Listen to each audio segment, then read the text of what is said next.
আসসালামু আলাইকুম রহমতুল্লাহি ওয়া বারাকাতুহু। প্রিয় শিক্ষার্থীবৃন্দ, নবম ও দশম শ্রেণীর কাওয়াইদুল লুগাতিল আরাবিয়্যা অর্থাৎ আরবি দ্বিতীয় পত্রের একটি গুরুত্বপূর্ণ বিষয় জমা এর প্রকার নির্ণয় এই বিষয়ে আলোচনা করছি।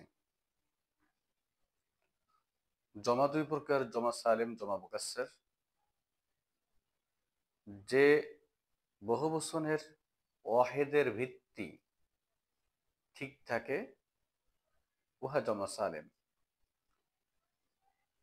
যে বহুবচনের ওয়াহেদের ভিত্তি ঠিক থাকে না উহা জমা মুকাসসার। জমা সালেম ও জমা মুকাসসার সহজে চিনার উপায়: শব্দের শেষে ওয়াও নুন ইয়া নুন অথবা আলিফ লম্বা তা থাকলে জমা সালেম, আর না থাকলে জমা মুকাসসার। বোর্ডে কয়েকটি বাক্য লিখেছি, বিস্তারিত আলোচনা করছি। বোর্ডে লেখা যে বাক্যগুলো আছে এক এক করে দেখি এবং কোনটি কোন জমা নির্ণয় করি। ক্বালাতিল আ'রাবু আমান্না।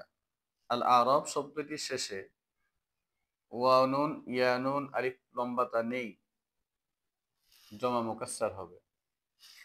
কারুমতুন নাজিহিনা ফিস সাফফি।